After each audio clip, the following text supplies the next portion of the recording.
Muy buenos días, nuevamente nos encontramos aquí como cada semana con la misma disposición para alabarle, para bendecirle, para exaltar su nombre, y como cada semana es tiempo de consagrar nuestra semana, es tiempo de consagrar nuestras actividades a nuestro Dios para que Él sea quien bendiga nuestra vida, bendiga nuestra semana y Él haga prosperar nuestro camino. Ese es el tiempo en el cual nosotros debemos tomar para poder venir delante de su presencia y poder entregar nuestro corazón delante de Él. Así que yo te invito, estimado hermano, a que juntos podamos rendir nuestro corazón delante del Rey de Reyes, delante del Señor de Señores, y poder estar delante de su presencia en alabanza, en adoración, y entreguemos delante de Él todo lo que vayamos a hacer durante esta semana. Así que tengamos este tiempo de alabanza, de adoración, y yo te invito allí donde estás en casa, levanta tus manos, dispón tu corazón para danzar, para alabar, para bendecir su nombre, para derramarnos delante de aquel que merece toda gloria y toda honra. Así que tomemos este tiempo de alabanza, de adoración, y démosle a Él la gloria y el honor.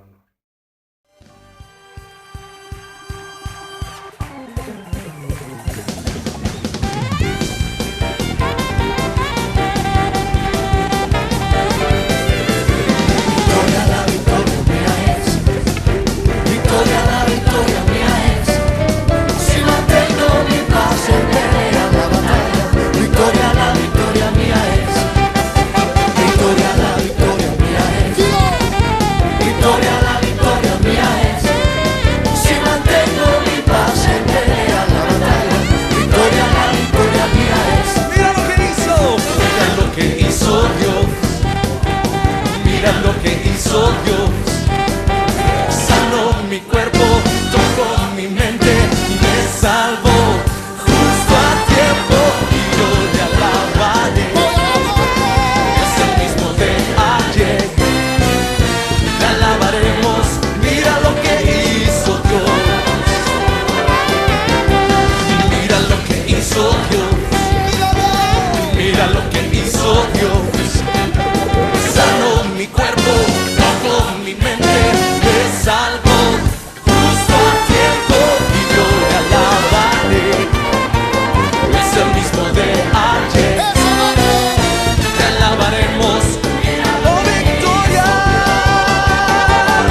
victoria,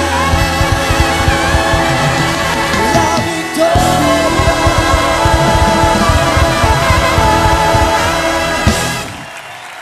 Mía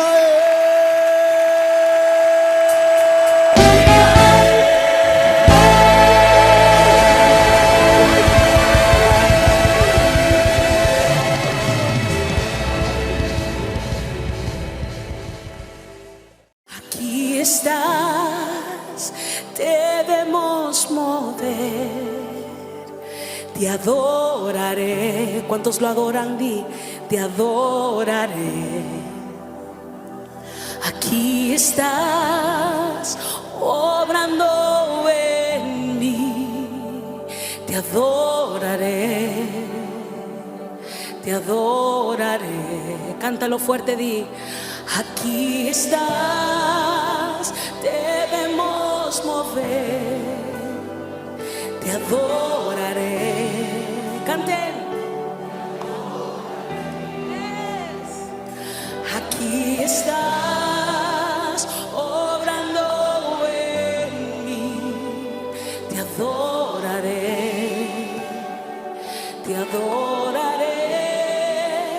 Y cantamos esto fuerte. Milagroso, abres caminos, cumples promesas, luz en tinieblas, mi Dios, así eres tú. Milagroso, abres caminos, cumples promesas, luz en tinieblas, mi Dios, así eres tú. Aquí estás, tocando mi corazón, te adoraré,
De esta manera yo te invito a que juntos podamos venir delante de Él ahora con un corazón humilde, con un corazón dispuesto a aprender, con un corazón dispuesto a ser instruido, a ser enseñado, ya que como hemos estado estudiando, no hay manera en la cual un corazón verdaderamente pueda ser salvo que tomando la decisión de venir delante del Rey de Reyes y Señor de Señores y entregarse por completo. La semana pasada decíamos acerca de a quién le vamos a entregar nuestro corazón.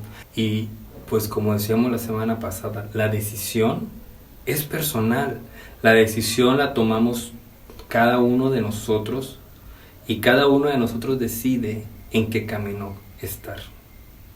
Esta semana quiero compartir contigo una enseñanza que he puesto por título La talla del maestro. ¿Por qué? Porque si nosotros estamos en el camino del Señor, si nosotros hemos tomado la decisión de darle a Él nuestra vida y nuestro corazón, pues tenemos que intentar ser como el Maestro. Tenemos que hacer nuestro mayor esfuerzo por ser como aquel a quien le hemos entregado nuestro corazón. Y sabes, aquí no es cuestión de si tú eres el mejor o no. Recordemos que Dios nos ama tal y como somos. La cuestión es qué vamos a hacer con lo que somos, cómo lo vamos a direccionar, cómo lo vamos a entregar, cómo vamos a caminar delante de Dios. Eso va a hacer que nuestra vida y nuestro corazón tome sentido. Me gustaría que tú me acompañes. El día de hoy vamos a estar recorriendo varias citas, así que te invito a que si tú quieres tomar nota o si no tienes cerca tu libreta, el día de hoy pongas pausa este video, vayas por tu libreta y te sientes ahora sí con la disposición de aprender y de poder caminar delante de Él con una nueva perspectiva. Así que me gustaría que para empezar me acompañes al libro de Marcos y vamos a empezar por el capítulo 1, que verso 16, y dice la palabra del Señor lo siguiente: Y andando junto al mar de Galilea, vio a Simón y a Andrés, su hermano, que echaban las redes en el mar, porque eran pescadores. Y les dijo Jesús: Venid en pos de mí, y haré que seáis pescadores de hombres. Y dejando luego sus redes, le siguieron. Pasando de allí un poco más adelante, vio a Jacobo, hijo de Zebedeo, y a Juan su hermano, también ellos en la barca, que remendaban las redes. Y luego los llamó, y dejando a su padre Zebedeo en la barca, con los jornaleros, le siguieron. Esta historia, por muchos años, yo recuerdo que era niño, ya nos enseñaban acerca de este llamamiento, de cómo Jesús pasaba y les decía, sígueme, y dejaban todo y seguían al Maestro, y nos los han enseñado por muchos años, y de una u otra manera nosotros, al menos yo, no había comprendido que a los oídos de las personas como nosotros de este tiempo, se nos es difícil pensar que alguien va a venir y te va a decir, ¿sabes qué? Ven y sígueme, y tú lo dejas todo y sigues a la persona. Y nos hemos aprendido la historia y sabemos que Jesús pasó, les dijo, ven, sígueme, y las personas dejaron todo y le siguieron. Pero realmente, ¿por qué ellos tomaron la decisión de dejar un empleo, de dejar un trabajo, de dejar un oficio que ellos ya tenían, quién sabe por cuántos años, y seguir a Jesús? Pues déjame decirte, para que podamos comprender realmente el por qué ellos abandonaron todo lo que tenían seguro por seguir a Jesús. En aquel entonces, todo lo que había no se regía como hoy día por un buen trabajo. Para el pueblo judío, el mejor trabajo que había, o lo mejor de lo mejor en una sociedad, era aquellos que podían ser maestros y podían llegar a ser discípulos de esos maestros. Y esto era porque en aquel entonces todo giraba en torno a la ley de Moisés. Entonces tenemos que entender lo siguiente. Lo primero es que los niños desde muy pequeños iban a la escuela a aprender, literalmente aprenderse de memoria los primeros 5 libros que nosotros tenemos en nuestra Biblia, lo que era el Pentateuco, Génesis, Éxodo, Levítico, Número, Deuteronomio, y se lo tenían que aprender de memoria. Después de los 8 años, estas personas tenían que regresar a sus oficios, tenían que regresar a lo que su familia se dedicara. Si su papá era pescador, pues ya tenías 8 años, vas para ahí. Si tu papá era agricultor, tenías que regresar a casa, a menos que fueses tan bueno que pudieses pasar al siguiente nivel y durante los siguientes 4 o 5 años estudiaras todo lo demás que quedaba de los libros sagrados y estuvieses ahí con otros maestros dispuesto a aprender y desarrollarte aún más. Después de que llegabas a esa edad de los 12 años, solamente los mejores de los mejores eran seleccionados para continuar aprendiendo y convertirse en rabís. Y era todo un honor el poder decir que eras discípulo de un rabí, que tú habías sido llamado para poder ser parte de una formación como tal. Y entonces tú eras de lo mejor que había en la sociedad y tus padres te podían presumir. Pero si tú no eras de los mejores, a partir de los 12 años te regresabas a casa de tus padres y empezabas a dedicarte al oficio que tenía tu familia. Entonces, viéndolo de esta manera, el hecho de que Jesús pasase y le dijese a alguien, ¿sabes qué? Sígueme, estaba prácticamente diciéndole, te has ganado la lotería.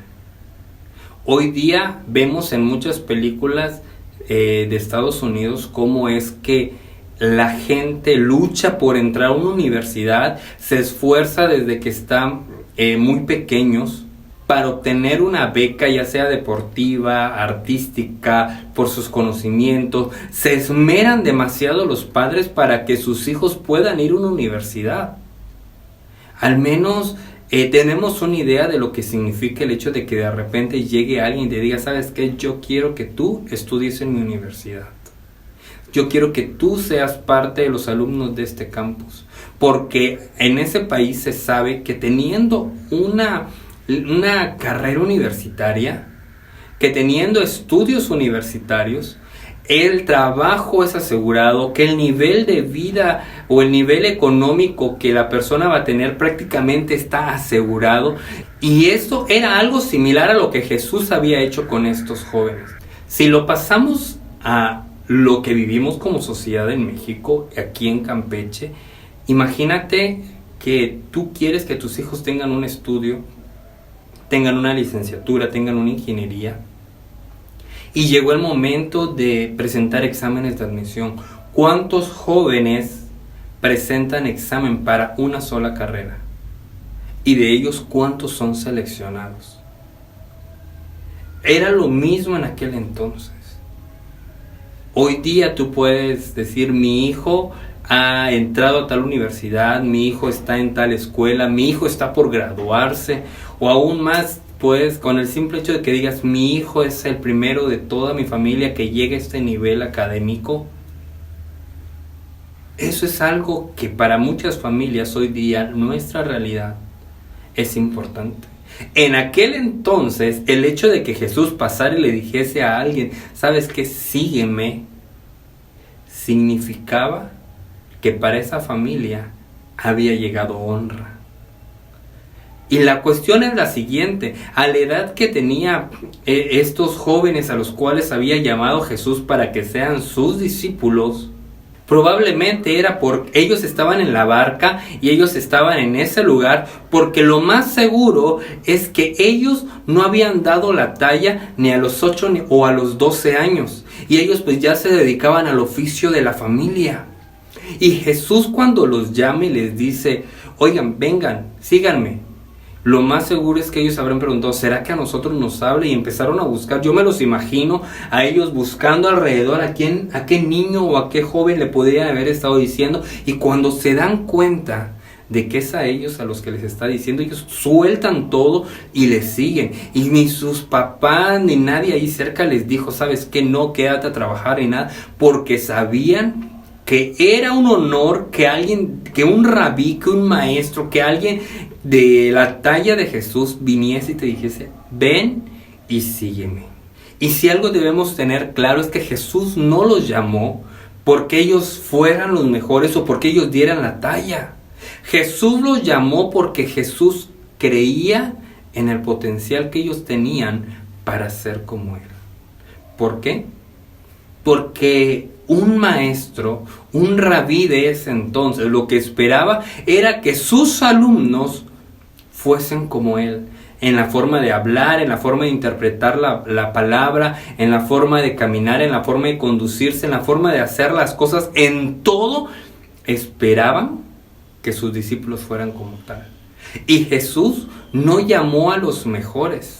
Jesús no llamó a los que daban la talla de acuerdo a los estándares de aquella época. Jesús llamó a los que Él vio que tenían potencial. A lo mejor tus padres, tus maestros, tus amigos, a lo mejor las personas que tienes a tu alrededor, o a lo mejor ni siquiera tú mismo, crees que puedes alcanzar algo grande. A lo mejor nadie espera de ti muchas cosas, ni en la iglesia, ni en la familia, ni en los estudios, o en el trabajo, o en cualquier cosa que nosotros tengamos alrededor. Mucha gente a lo mejor no espera mucho de nosotros por cómo nos hemos comportado, por cómo hemos actuado, por la manera en la que hemos llevado nuestras vidas. Pero déjame decirte que Jesús cree en el potencial que tú sí tienes. Él puede ver tu corazón, Él puede verte a ti, y Él sabe que tú puedes. Por eso es que Él te ha llamado.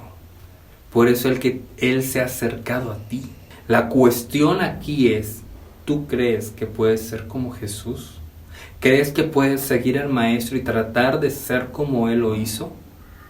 Si la respuesta es sí, es tiempo de empezar a mirar al Maestro, de empezar a mirar a Jesús como lo que es, como nuestro Maestro. Y no importa si en un inicio no damos la talla, no importa si llevamos 5, 10, 15, 20 años, 3 meses en el ministerio, o de conocer a Jesús. El chiste es, ¿qué vamos a hacer a partir de ahora? ¿Crees que puedes ser como el Maestro? Es tiempo de empezar a caminar. Si algo podemos decir de Jesús es que sus acciones, sus palabras eran acompañadas de sus acciones. Él no decía, el reino de los cielos se acercó y nada pasó. Él cuando decía, el reino de los cielos se ha acercado, cosas poderosas pasaban. Y la gente lo sabía, por eso lo seguía, por eso la gente lo escuchaba, por eso la gente se maravillaba, porque sus palabras eran acompañadas de sus acciones. Primero que nada, por la manera en la que Él demostraba el poder del Dios al que predicaba. Y lo segundo, por el amor que Él tenía para los demás. Por la manera en la que Él se acercaba a los demás, por la manera en la que Él venía delante de las personas y no venía con prepotencia, no venía con una autosuficiencia de que yo ya conozco, de que yo ya sé, de que yo soy mejor, de que yo estoy en una mejor posición. Nada de eso. Él venía con amor hacia los demás. Y esa es la manera en la que Él nos invita a caminar. Es la manera en la que Él nos invita a predicar, es la manera en la que Él nos invita a compartir con amor, pero también con acciones. Y todo esto es para llevarte al punto medular de nuestra enseñanza del día de hoy. ¿Por qué? Porque si queremos dar la talla, si queremos ser como Jesús, si queremos pasar de este nivel a este nivel, nosotros tenemos algo importante que tomar en cuenta. Que una fe teórica, que una fe que solamente está basada en escritura, que está basada solamente en palabras, pero no tiene acciones, es una fe muerta. Y yo podría decir que es la fe teórica la que a final de cuentas termina siendo una fe diabólica. La palabra de Dios nos dice en Santiago capítulo 2, verso 18, de la siguiente manera: pero si alguno dirá, tú tienes fe y yo tengo obras, muéstrame tu fe sin obras y yo te mostraré mi fe por mis obras. Aquí nos están invitando a que si nosotros hablamos de que tenemos fe, tiene que ser no solamente diciendo yo creo esto, yo creo aquello, porque la Biblia dice, porque me han enseñado aquí, porque yo aprendí esto. No, si nosotros vamos a hablar de nuestra fe, tenemos que demostrarlo con obras, porque en la palabra de Dios no te dice muestra con tus palabras la fe, sino dice muestra tu fe a través de tus obras. Es lo que está diciendo esta parte de la Escritura. Porque te vuelvo a repetir, una fe teórica, una fe que no tiene acciones, una fe que no tiene frutos, una fe que no tiene demostraciones de poder y de espíritu, es una fe diabólica, es una fe muerta. Porque no basta simplemente con el hecho de decir yo soy hijo de Dios o yo soy cristiano. No basta. Porque a lo mejor y como cristiano eres muy buen cristiano y te sabes el comportamiento y te sabes los cantos y te sabes que tienes que leer y que tienes que orar y que tienes que hacerlo de esta manera y que lo otro lo tienes que hacer así y te comportas muy cuadrado a las normas del cristianismo. Pero ser un hijo de Dios va mucho más allá que solo ser un cristiano. Porque el cristianismo es un conjunto de reglas, es un conjunto de normas que tienes que cumplir y mucha gente las cumple. Pero eso no quiere decir que tenga una fe verdadera, eso no quiere decir que su corazón le pertenezca a Dios, eso no quiere decir que verdaderamente ellos hayan decidido seguir al Maestro. Porque muchos conocen teóricamente lo que tienen que hacer, pero en la práctica dejan mucho que desear. En la manera de comportarse dejan mucho que desear. En la manera de hablar, en la manera de pensar, de resolver los problemas, de afrontarse a las circunstancias. Es ahí donde demuestran si son hijos de Dios o no. Y escucha lo que digo, no hablo de cristianos, hablo de hijos de Dios. Porque los verdaderos hijos de Dios, aquellos que se salen del cristianismo como norma y empiezan a seguir y actuar como Jesús lo hubiese hecho, se comportan porque así está en su corazón, porque esos son sus principios, porque esa es su forma de ver las cosas, porque Dios los ha cambiado. Ellos han pasado de muerte a vida, de tinieblas a luz, de ser hijos del mundo a ser hijos de Dios. Y son esas personas las que su fe es una fe que acciona, es una fe que da fruto, una fe que demuestra con acciones, con comportamiento, con palabra, con perspectiva, que su Dios está vivo. Probablemente muchas personas, hijos de gente que conoce de Dios, niños que crecieron en las iglesias, que se saben todo, cómo debe uno comportarse y cómo debe uno hacer las cosas, pero que realmente nunca han conocido a Jesús como realmente lo es, como su Salvador, como su Señor, que nunca han venido a ser hijos de Dios. ¿Y por qué te digo que una fe teórica prácticamente es una fe diabólica? Vamos a regresar al libro de Marcos, al capítulo 1, pero ahora a partir del verso 23, y vamos a leer hasta el verso 24. La palabra de Dios. Pero había en la sinagoga de ellos un hombre con espíritu inmundo que dio voces diciendo: ¿qué tienes con nosotros, Jesús Nazareno? ¿Has venido para destruirnos? Sé quién eres, el Santo de Dios. Si tú sigues lo que dice la palabra de Dios en esta parte de la Escritura, prácticamente vemos que era alguien que se congregaba semana a semana porque Jesús estaba ahí en día de reposo. Y estaba ahí en medio, pero cuando vio a Jesús, el demonio que estaba ahí fue el que dijo: yo sé quién eres y tú eres el Hijo de Dios. Ellos sabían quién era Él, pero pues no era su Señor, no era su Salvador. Si nos vamos al capítulo 3, al verso 11, vemos lo siguiente: y los espíritus inmundos, al verle, se postraban delante de él y daban voces diciendo: tú eres el Hijo de Dios. Vemos nuevamente que en otra parte de la escritura, que en otro momento de la historia, Jesús llega a un lugar y los demonios, la gente que tenía demonios, se postraba delante de Jesús y reconocía quién era. Y vámonos a otro ejemplo. En el mismo libro de Marcos, pero en el capítulo 5, en los versos 6 y 7, la palabra de Dios dice: cuando vio pues a Jesús de lejos, corrió y se arrodilló delante de él y clamando a gran voz dijo: ¿qué tienes conmigo, Jesús, Hijo del Dios Altísimo?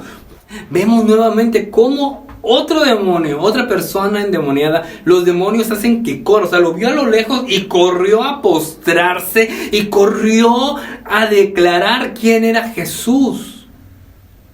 Porque una persona muchas veces, dentro de sus normas, si ya creció, vamos a llamar, no llamémosle las normas, pero sí llamémosle la cultura, dentro de la cultura cristiana, que creció conociendo la palabra, que creció sabiendo tantas cosas y vio cómo debían ser las cosas, sabe cómo comportarse y cómo reconocer que Jesús es Dios y que Dios es el que hace cosas, pero eso no quiere decir que verdaderamente haya luz en su corazón. No quiero decir con esto de que estas personas estén endemoniadas, o no quiero decir que estas personas se vayan a ir al infierno. No, tienen una oportunidad, pero el hecho de haber crecido en una iglesia, el hecho de haber estado en una casa por muchos años, no hace que tu fe sea una fe que salve, sino que muchas veces nuestra fe es teórica.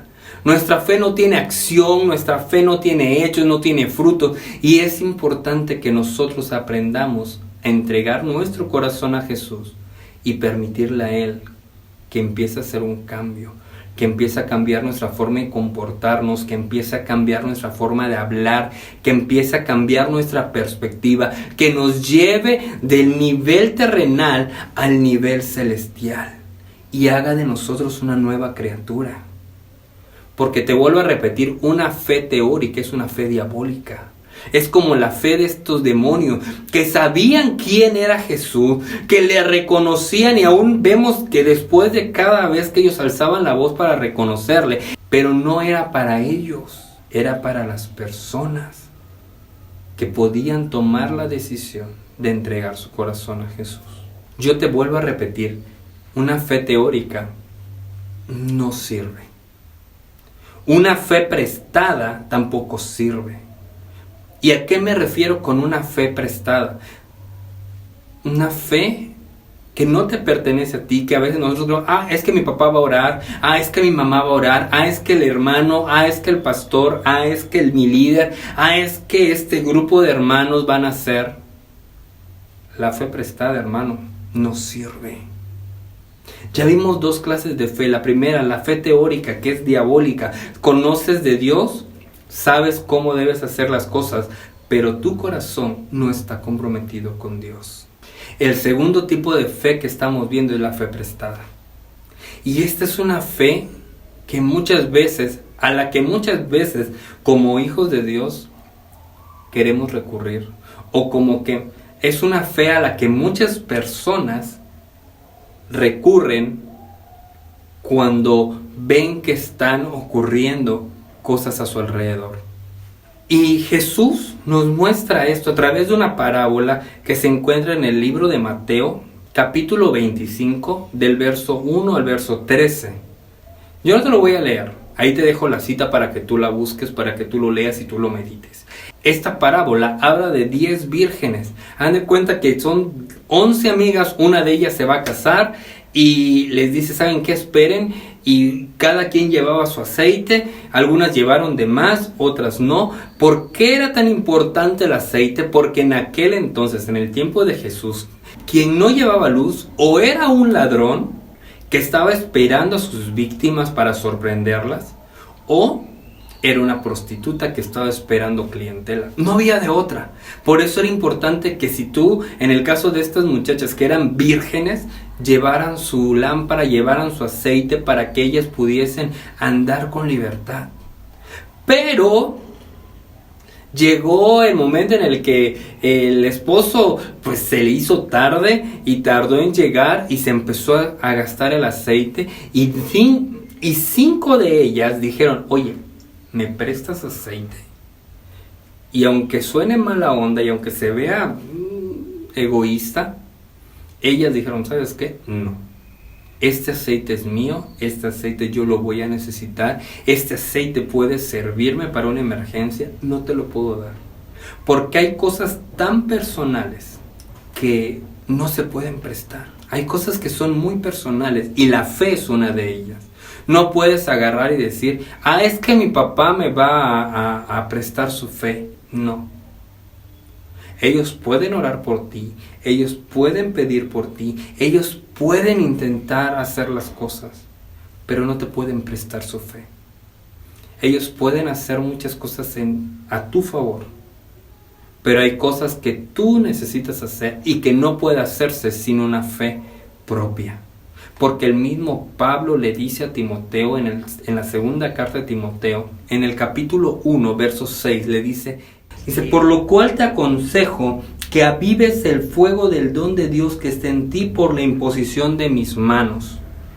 Esto nos dice no que otras personas van a avivar el fuego, sino que es nuestra responsabilidad el que ese fuego, que esa pasión, que esa fe, que eso que hay en nosotros a través de Dios crezca.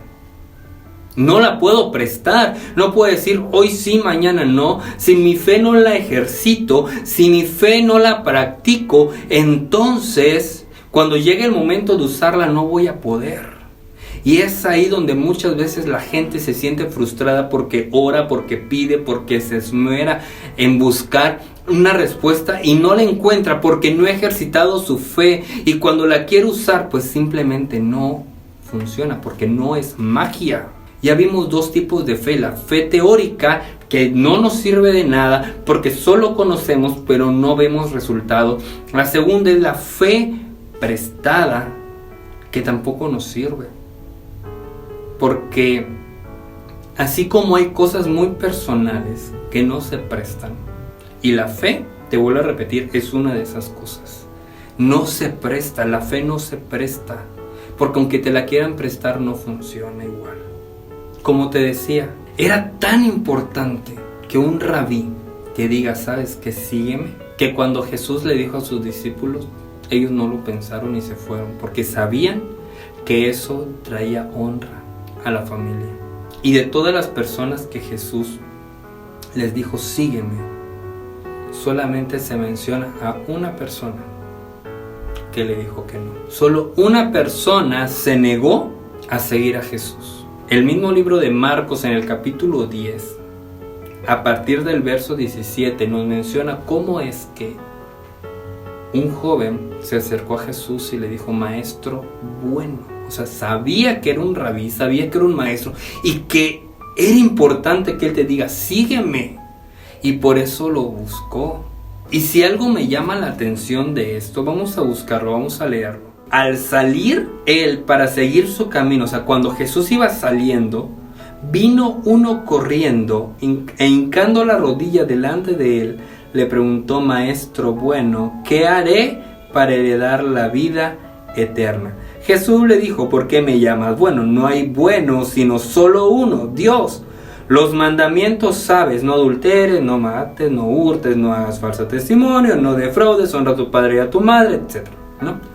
Entonces, respondiendo le dijo, maestro, todo eso lo he guardado desde mi juventud. Entonces Jesús mirándole, le amó y le dijo, una cosa te falta. Anda, vende todo lo que tienes y dalo a los pobres y tendrás tesoro en el cielo. Y ven, sígueme tomando tu cruz. Lo primero es que él siguió el mismo patrón que ya habíamos visto que hacían los demonios. Corrió, se arrodilló y confesó quién era Jesús. O sea, él sabía lo que tenía que hacer. Y luego él mismo declara que ya conocía la ley y que la seguía desde su juventud, desde su infancia, desde que era pequeño. O sea, él ya sabía lo que tenía que hacer. Y dice la palabra que cuando Jesús lo vio, le amó y le dijo, Ok, te falta algo. Deshazte de aquello que ocupa el primer lugar en tu corazón y ven y sígueme. Le estaba ofreciendo la oportunidad de seguir a Jesús. En esta parte yo quiero pensar que de quien se refería a la escritura no era otro que el mismo Marcos. ¿Por qué? Fácil. Porque ¿cómo sabía el autor que Jesús había amado a este joven? ¿Cómo sabía el autor del libro que Jesús al mirarlo le amó? Este joven agarró, se fue y nunca más volvió, aparentemente. ¿Por qué? Porque no estaba dispuesto a dejar lo que había en su corazón, que era el primer lugar. Hoy tú tienes una encrucijada. Jesús te está diciendo, ven y sígueme, ven, camina conmigo. Y nosotros tenemos que tomar una decisión. ¿Caminamos con Él o no? Pero para ello tenemos que dejar de lado todo aquello que nos estorba, todo aquello que no nos deja avanzar, todo aquello que está estorbando nuestra cercanía con Jesús. Llámale cosas materiales, llámale trabajo, llámale escuela, llámale amistades, llámale noviazgos, llámale a lo mejor tu carácter, tu orgullo. Pueden ser muchísimas cosas, pero todo aquello que no te permita acercarte y seguir a Jesús y seguir lo que Él hace, eso es tu riqueza. Dice la palabra de Dios que ahí donde está tu corazón está tu riqueza. ¿Dónde está tu corazón? ¿En criticar a los demás? ¿En justificarte que tú eres el mejor? ¿En tu trabajo? ¿En tu negocio? ¿En tus estudios? Con todo eso no quiero decir que vayas y renuncies a tu trabajo, que dejes la escuela. No. Con todo esto te quiero decir que vayas y pongas en el primer lugar a Jesús. Yo puedo pensar, o yo me imagino que este joven era Marcos, que en su momento dijo, no, yo no quiero, y se fue. ¿Por qué? Porque solamente hay una manera de saber que cuando alguien te ve, te ama, siendo la persona misma y pudiendo ver a través de los mismos ojos. Jesús sabía que este joven no estaba a lo mejor y en la mejor disposición de seguirle. Sin embargo, Él creyó en él y le dio la oportunidad de seguirle. Le dijo, ve, vende todo, deja todo aquello que es primer lugar para ti y ven y sígueme. Este joven no quiso. Vemos en el capítulo 14, en el verso 51 y 52, que después de que Jesús es arrestado, alguien venía cubriéndose, tapándose, porque aunque él no quería dejar las cosas, él seguía tratando de estar ahí con Jesús, pero no comprometerse. Estas son las personas que están en una congregación, que están en una iglesia, que están en una célula, que están ahí conociendo, sabiendo, pero no quieren comprometerse. Y sabes que ese otro joven, que yo podría decir que es el mismo joven, que estaba ahí viendo, y cuando ve que lo arrestan, dice la palabra de Dios lo siguiente: pero cierto joven le seguía, cubriendo el cuerpo con una sábana, y le prendieron. Mas él, dejando la sábana, huyó desnudo. Dice la Biblia que este joven se acercó y se cubrió para que nadie lo vea, para que nadie lo reconozca, porque acababan de arrestar a Jesús. Pero cuando lo vieron que los estaba siguiendo, que estaba ahí, lo quisieron detener y él le quitan la sábana y él prefiere salir corriendo sin ropa que decir, yo soy seguidor de Jesús. Y sabes, yo creo que el Dios al que servimos es un Dios de segundas, terceras, cuartas y muchísimas oportunidades, porque Él no deja de creer en nosotros. Él sigue viendo el potencial y sigue esperando que nosotros vengamos a Él. ¿Por qué te digo que pienso que este joven era Marcos? Y yo quiero que vayas conmigo al libro de Hechos, capítulo 12, versículo 12, y vemos lo siguiente. Y habiendo considerado esto, llegó a casa de María, la madre de Juan, el que tenía por sobrenombre Marcos, donde muchos estaban reunidos orando. Aquí estamos hablando de Pedro. Él acaba de salir de la cárcel y el primer lugar al que va es a casa de esta mujer llamada María, que tenía un hijo cuyo nombre era Juan, pero le decían Marcos, o sea, Juan Marcos. Y entonces Si nosotros nos sentamos por un momento a analizar, una persona que está recién saliendo de la cárcel, que acaba de experimentar algo, el primer lugar al que quiere ir es a su casa. Y probablemente esta mujer y este muchacho eran familia de Pedro. Probablemente su esposa y su hijo, no lo sabemos, pero yo me imagino que por cómo se relata la historia, podría ser que sí. Y entonces este joven es el mismo que un día empieza a conocer de Dios y dice, pues yo quiero participar y yo quiero hacer todo esto. Y le dicen, pues vámonos de misiones. Y se va y deja tirada la misión a mitad del camino. ¿Por qué? Porque ya había ido con Jesús y había dicho, ¿qué debo hacer? Tal y tal cosa. No me gusta aquello. Luego fue y siguió el ministerio de Jesús, quizá no de lleno en el camino, pero sí ahí a un costado, tratando de ver qué aprendía, tratando de ver cómo era esto. Cuando llega el momento de que arrestan a Jesús, él sale huyendo. En el capítulo 15, en el verso 37 al 40, vemos lo siguiente: y Bernabé quería que llevasen consigo a Juan, el que tenía por sobrenombre Marcos, pero Pablo no le parecía bien llevar consigo al que se había apartado de ellos desde Panfilia y no había ido con ellos a la obra. Y hubo tal desacuerdo entre ellos que se separaron el uno del otro. Bernabé, tomando a Marcos, navegó a Chipre, y Pablo, escogiendo a Silas, salió encomendando por los hermanos a la gracia del Señor, y pasó por Siria, Cilicia, confirmando a las iglesias. Aquí podemos ver nuevamente a Juan Marcos, cómo es que él abandona el ministerio y sin embargo Bernabé le ofrece una nueva oportunidad. ¿Por qué? Porque como seguidores de Jesús ellos veían una oportunidad.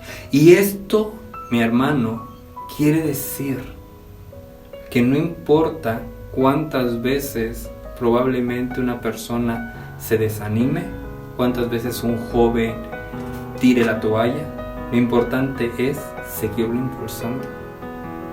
La cuestión es seguir orando por ellos e impulsar a las nuevas generaciones. Dios quiere que como iglesia nos impulsemos los unos a los otros.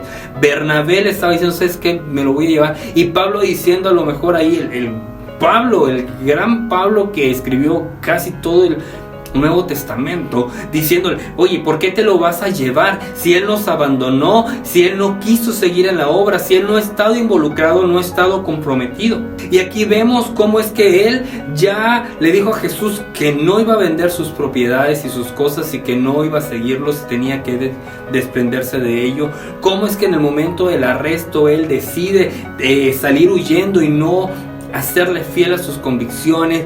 Cómo ahora deja a Pablo y a Bernabé y los abandona y él se va a hacer porque el ministerio lo había cansado, lo había agotado, o simplemente no se sentía en aquel lugar bien y él lo deja. Sin embargo, Bernabé dice, ¿sabes qué? Yo creo que podemos contar con él. Y dice, pues si te lo quieres llevar, llévatelo, pero yo no voy contigo. Ahora, ¿te acuerdas que te había comentado que yo creía que Juan Marcos era el hijo de Pedro?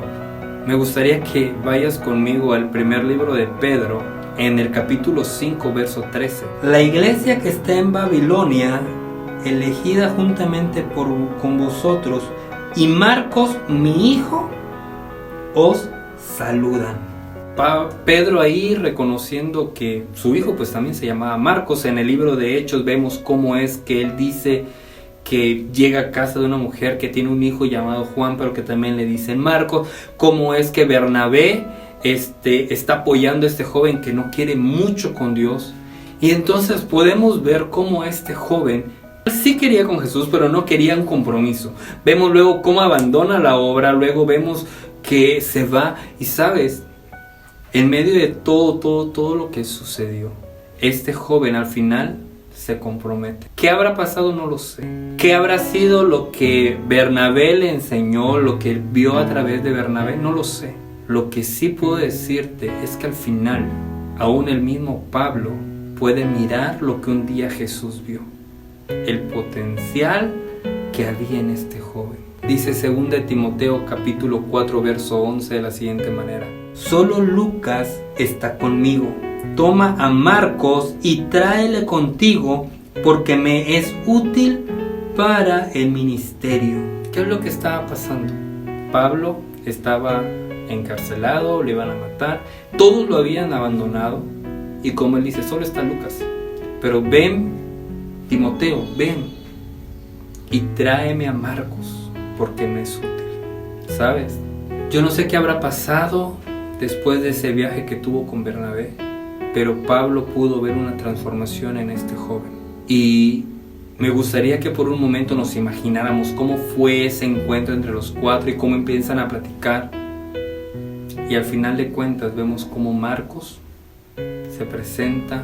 Vemos cómo en el transcurso de todo ese tiempo Marcos a lo mejor empezó a recopilar historias, empezó a recopilar recuerdos, empezó a recopilar todo aquello que él vio mientras caminaba junto al camino, viendo qué podía aprender de Jesús, viendo lo que él hacía. Y probablemente, y esa es la causa por la cual el libro de Marcos no trae tanta enseñanza como tal de Jesús, sino más bien sus acciones y lo que él pudo ver. Marcos no se enfoca en tanta parábola, no se enfoca en reseñas de la filosofía que tenía Jesús o de la interpretación de la palabra de Jesús. Marcos se basa en los hechos y en las acciones que estaban viendo hacer a Jesús, porque recordemos que él estaba siguiéndolo, pero de fuera del camino. Sin embargo, cuando llega con Pablo, Pablo le dice a Timoteo: tienes que venir porque me van a matar y tienes que venir pronto, pero no se te ocurra venir si no traes a Marcos, porque me es útil para el ministerio. Ese joven que un día Pablo le dijo: sabes que yo no quiero que vaya con nosotros porque él nos abandonó, porque no estuvo en la obra, porque no quiso, era el mismo al cual Pablo le estaba diciendo: sabes qué, tráelo porque me es útil para el ministerio. Históricamente, el Evangelio de Marcos fue el primer evangelio escrito. De ahí vinieron los otros tres. Probablemente Marcos inspiró a Lucas, que vemos que estaba ahí con Pablo, para hacer también su propia versión del evangelio. No lo sé. Lo que sí sé es que después de varias oportunidades, Marcos decide comprometerse con Jesús, al punto de que el mismo Pablo reconoció que era útil para el ministerio. Porque la verdad es que el ministerio, el llamado, no es para aquellos que se creen que ya saben todo. No es para aquellos que creen que ya dan la talla. No es para aquellos que creen que no fallan. No es para aquellos que dicen: no, pues yo llevo años en el ministerio, llevo leyendo la Biblia por muchos años, llevo conociendo tantas cosas, mi experiencia dice. No, el ministerio es para aquellos que probablemente no dan la talla, pero que tienen potencial. El ministerio es para aquellos que, aún no dando la talla, deciden comprometerse, porque no lo van a hacer ellos, lo va a hacer Jesús a través de nosotros. Es tiempo de impulsar a las nuevas generaciones a dar la talla del Maestro, porque ninguno de nosotros da la talla al 100%. Ninguno de nosotros se asemeja a Jesús, pero no por eso Jesús deja de mirarnos con amor. Ninguno de nosotros da la talla, pero no por eso Jesús se rinde. Jesús está apostando por nosotros porque Jesús nos ama. Quiere que nosotros como iglesia impulsemos a las nuevas generaciones a conocerle, impulsemos a las nuevas generaciones a dar la talla. Nuestra generación hoy en día no es la misma generación que vivió hace 2 o 3 décadas. Ya estamos en la segunda década del nuevo milenio. La gente antes conocía a Dios de una manera. Hoy día la gente, esta generación que está viviendo hoy sobre la tierra, no va a conocer verdaderamente a Dios a través de palabras. Esta generación está aquí buscando hechos, buscando buscando realidades, y la única manera en la que como iglesia, como hijos de Dios, podamos impactar a esta generación es con acciones, con demostraciones de poder y del Espíritu Santo, porque las palabras podrán convencer, pero las acciones van a arrasar. Pero los hechos van a causar avivamiento. Los hechos van a traer el corazón de las demás personas a los pies de Jesús, porque hay una iglesia que no está basándose en solo palabra, en solo letra, en solo teoría, sino que su fe es una fe de acción, es una fe de poder, es una fe que está causando un movimiento diferente. Y Dios nos está llamando, Iglesia Viña del Rey, Iglesia Shekinah, a que nuestra fe no sea una fe teórica de solo saber, a que no sea una fe prestada de que los demás van a hacerlo por nosotros. No, Dios está llamándonos, Viña del Rey, Dios nos está llamando Shekinah para poder ser una iglesia con una fe activa, con una fe que pueda causar proezas, con una fe que pueda causar estremecimiento en los cielos, porque hay demostraciones de poder y del Espíritu. No importa si los demás no creen en ti, tú crees en Jesús, que es el que te ha visto a la cara, te ha visto con amor y te ha visto el potencial que hay en ti. Jesús esta mañana te está diciendo: ven y sígueme. Deja de lado todo aquello que te impide. Deja a un costado todo aquello que no te permite caminar en mis caminos. Quita de tu vida todo lo que sea primer lugar y ponme a mí, dice el Señor. Y ven y sígueme. ¿Tú qué vas a hacer? ¿Cuánta gente conoces que se está perdiendo? Que un día va a ir al infierno, que un día va a tener un castigo eterno. ¿Y tú qué estás haciendo? ¿Cuánta gente hay realmente que conocemos que no conoce verdaderamente a Dios? Y tú y yo perdiendo el tiempo, discutiendo quién tiene los mejores conocimientos de la palabra, discutiendo qué iglesia es mejor, discutiendo o tratando de demostrar que nuestros pastores, nuestros líderes, las personas a nuestro alrededor en la iglesia son mejores, que nuestra doctrina es la mejor. Y estamos haciendo lo mismo que la iglesia de Corinto. Estamos diciendo que uno es de Apolo y que el otro es de Pablo y que el otro es de este y que el otro es de aquel y tenemos muchas cosas que estamos perdiendo, en las que estamos perdiendo el tiempo, cuando hay miles de personas a nuestro alrededor que se están muriendo sin Jesús. Y Jesús lo único que te está diciendo es: ven y sígueme. Y nosotros no queremos quitar de nosotros el orgullo. Nosotros no queremos quitar de nuestros corazones que nuestro primer lugar es un deporte, que nuestro primer lugar es un negocio, que nuestro primer lugar es esto o aquello, sino que cada uno de nosotros esté enfrascado en su propio tesoro. Vemos a Marcos, como él tuvo la oportunidad cuando habló directamente con Jesús, tuvo una oportunidad cuando arrestaron a Jesús, luego cuando fue de misiones, y hasta la cuarta oportunidad, si no es que más, él decidió comprometerse. ¿Tú qué vas a esperar? ¿Que pase algo feo para que entonces te comprometas? ¿O vas a buscar seguir a Jesús? Jesús hoy te está diciendo: sígueme. Y yo te quiero decir, hermano, tomemos un compromiso. Sigamos a Jesús, seamos como Él y busquemos dar la talla de un hijo de Dios. Que la gente allá afuera vea que nuestra fe no es una fe fingida, no es una fe teórica como la de los demonios, no es una fe prestada, sino que es una fe genuina, una fe que produce acciones, una fe que hace que nuestra forma de hablar, de pensar, de ver las cosas, de enfrentar las circunstancias es diferente, porque el que vive en nosotros nos ha transformado. Hoy tenemos un reto. ¿tú qué vas a decidir? Jesús te está diciendo, ven y sígueme. ¿Tú qué vas a hacer? Lo dejo en tus manos, Salvador. Tú tienes un compromiso que tomar el día de hoy. Tú tienes una decisión que tomar el día de hoy. Si ya le entregaste tu corazón a Jesús, hoy es día de seguirle y de tratar de ser como Él.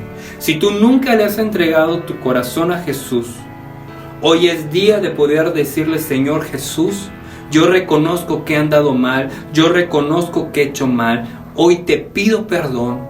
Y te pido que seas el Señor de mi corazón, que entres a mi vida, que transformes mi ser, que me hagas una nueva criatura, pero más que nada, que me hagas un hijo de Dios. Y que si tú puedes decir el día de hoy que le has entregado tu corazón a Jesús, tomes el compromiso de seguirle, porque Jesús no está buscando gente perfecta. Jesús está buscando gente imperfecta que tiene potencial para poder llevarlos a tener su propia imagen, su semejanza, para que podamos ser como Él. No por nuestras fuerzas, sino por Él, por su poder y por su amor. Y yo quiero decirte que si tú tomas la decisión el día de hoy, te comprometas con todo el corazón. Iglesia Viña del Rey, Iglesia Shekinah, Dios te bendiga en todo lo que tú hagas. Que esta semana sea una semana de muchos éxitos. Que esta semana tú puedas ver la gloria de Dios manifestándose en tu vida. Que la bendición del Todopoderoso no sea parte de ti, sino como dice la Escritura, las bendiciones te sigan donde quiera que vayas y que todo lo que tú hagas te salga bien. Iglesia Viña del Rey, Iglesia Shekinah, sea bendecido el trabajo de tus manos y que todo lo que tú hagas sea prosperado y bendecido por el Todopoderoso.